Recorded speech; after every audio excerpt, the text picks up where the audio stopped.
Hey everybody, you're watching KTAL News Now. I'm your host Anthony Mocklin, and today we have a very special guest as we have Texarkana native and the voice star Hailey Wright, who is here to talk with us about her journey. Thank you so much for joining me today. Thank you for having me. Now, you're initially from small town of Redwater, Texas. What does that mean to you to be able to represent your hometown and the Texarkana area in general in such a big way? Yeah, it definitely is a big thing, especially because Redwater is itty bitty. I believe the population is like 850 something, if I recall. So it's definitely a big deal around here to be able to go out and do such a big thing for my community. And in the most recent episode of The Voice, you got saved by your coach, Kelsey Ballerini. What was going through your mind in that moment, and how were you able to kind of like, make the most of that like second opportunity?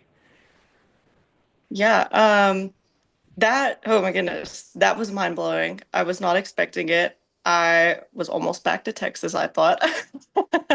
No. Um, yeah, I'm so appreciative for her and for her using her one and only save on me.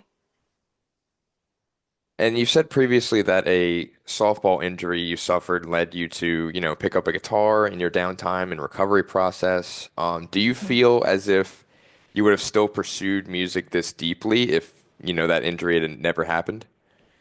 Not at all. I think that had I not broken my leg, I would probably still be playing softball somewhere. And you recently discovered your Native American heritage. Your great grandmother was full-blooded Choctaw. In what Mhm. ways has that sort of blending of cultures influenced your approach to not just your music, but the way it's performed? I think that it's helped me discover who I am myself, and that's a big factor in performing in general. So to know more about my background and family tree and where I come from definitely has helped me become more in tune with myself to know how to perform better. And when did you say you discovered that? And it would have been like during the pandemic, so 2020, 2021. Mhm.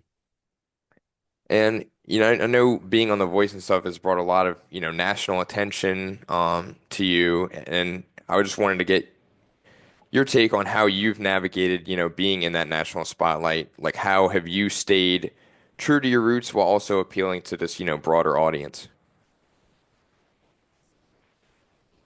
Yeah, I'm definitely just trying to stay the same me and trying to stay very humble and going to my gigs, playing like normal. I'm definitely just trying to soak it all in at this point.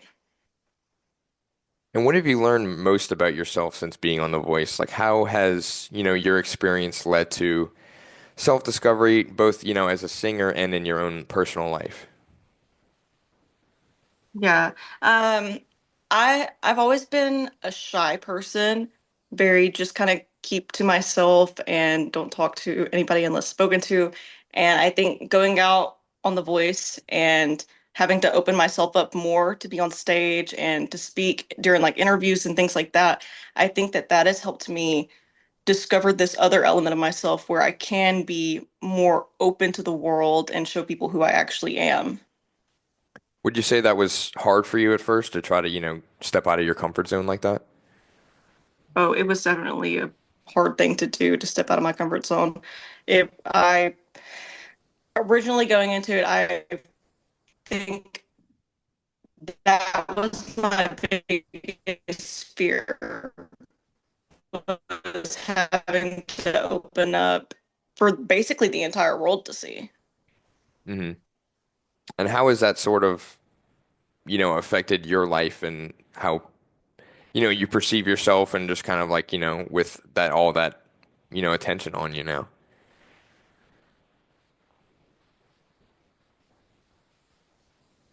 Um, I guess it's different for sure, but like I said, I'm just trying to soak it all in right now. I'm trying to be a sponge to everything and I'm trying to live in the moment. And how important has, Kelsey been in your journey, mentoring you, coaching you through everything, what sort of advice can you take from her and just apply it to, your everyday life?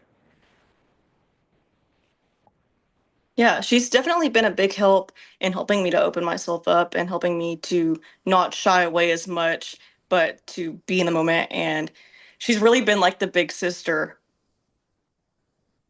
And I know you had some sisters of your own in your real family. How much has your family support and your stepdad support, meant to you like throughout your whole journey? Yeah, without my family, I would not be where I am today. I'm definitely very thankful for them. And country music and Choctaw traditions, are both deeply rooted in telling a story. How Mhm. has hearing your tribe's stories, influenced your creative process and like the stories you aim to tell like in your music? I think that yeah, they can go hand in hand. It all comes down to just a story in itself. So my writing, whenever I want to sit down and I want to write a song, I might jot something down and I don't know what I want to do with it. I don't know where it's going to go, and that's whenever I'll leave it sitting for a couple months and then I'll come back to it whenever I finally it'll hit me light bulb. Um, and I'll pick up the guitar and I'll start working out the melody and whatnot. And it's all just one big process. Has there been anything about Redwater in particular that, has inspired you to, include in your songs or like, been an inspiration for like a song? I think that being that I come from a very small area, very rural at that, I think that can help influence a lot of my material. And is country music in particular always something you wanted to do? Like how would you ever consider, like branching out to or like incorporating other genres in your music?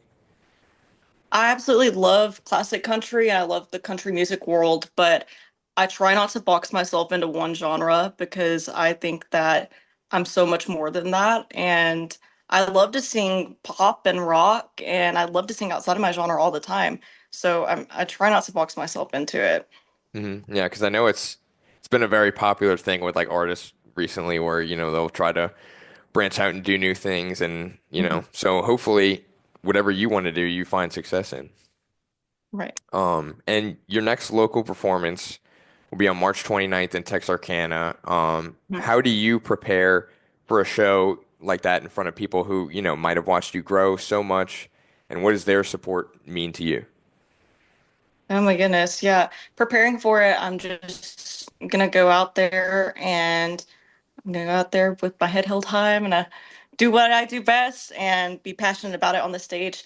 Um, the support of the community has just been phenomenal. It's out of this world. I really didn't expect it. Of course, I expected it, but the way that Mhm. I'm just, I'm taken aback. And what can, fans expect at your show? Maybe for people who have followed you consistently or just newcomers to your sound. Yeah, they can expect definitely a lot of classic country and some more modern country, of course. But like I said, I try not to box myself in. I try to have something for everyone in the audience because not everybody wants to listen to country. So I'll have some pop, some rock, maybe some blues tunes, stuff like that, because I want everybody to hear something that they like. Hmm. And is there anything, that I didn't ask you today that you wanted to t maybe touch on? I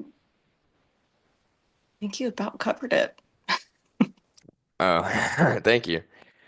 Um, but yeah, thank you so much for taking the time to speak with me today. We're really excited to, see you back in your hometown and performing for everybody who's always been there for you. So that'll be really, really exciting to see. Absolutely. Thank you for taking the time to talk to me as well. Yeah, no problem. And thank you guys so much for taking time to join us today. Be sure to catch Haley at the Hopkins Ice House in Texarkana on Saturday, March 29th. If you haven't yet, be sure to download our news and weather apps on ktalnews.com, which is where you can find your breaking news, top stories, and trending topics. And you can join us on KTAL News Now every Tuesday and Wednesday at 1 p.m. But for now, I'm Anthony Mocklin, and thank you for joining us.